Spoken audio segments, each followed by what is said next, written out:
Hi, my name is Lillian Mae Bedell, and I'm presenting on my Gender Responsiveness in the Juvenile Justice System project. We are specifically looking at differences in outcomes between punitive and rehabilitative responses for female juvenile offenders. This study uses data from the Massachusetts Youth Screening Inventory 2, otherwise known as the MACI-2, which measures behavioral health needs of juveniles ages 12 to 17 in the juvenile justice system. This could include intake, detention, probation, etc. And the data uses 411 youth from a single Midwestern family and truancy court. So one of the major issues with the juvenile justice system is that girls and boys react very differently post-release. Girls are more likely to be abused and victimized than their male counterparts, which increases the likelihood of future victimization and offending. This is called the cycle of violence.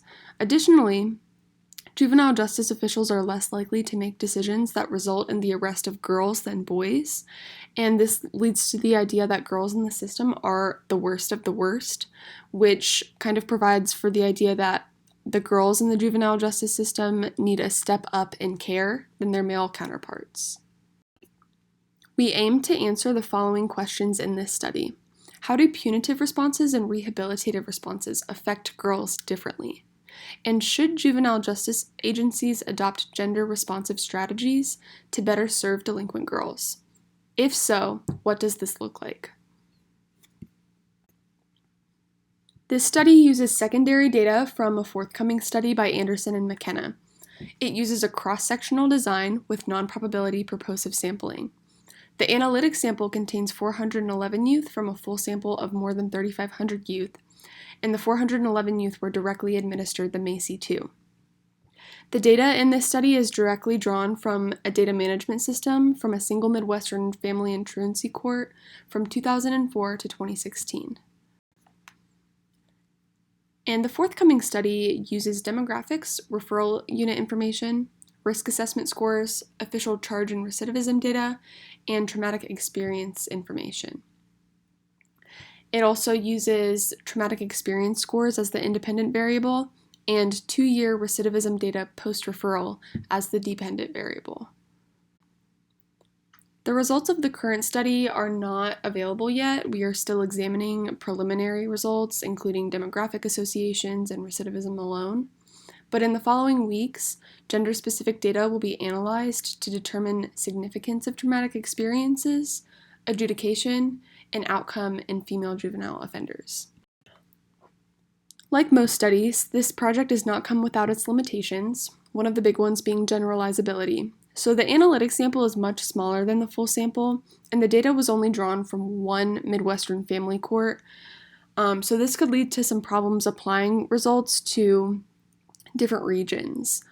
Additionally, the MACI-2 was only implemented in 2015 for this court, so since the entire sample uses data from 2004 to 2016, we're only really getting about a year of use out of this sample. So further analysis will be necessary to answer our research questions.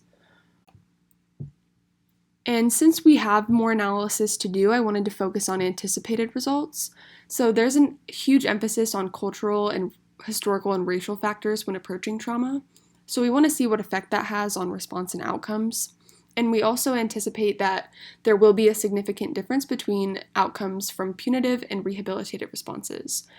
It's also anticipated that trauma will act as an extraneous variable in both responses. And for future research, we want to suggest to compare female rehabilitation and punishment to male rehabilitation and punishment.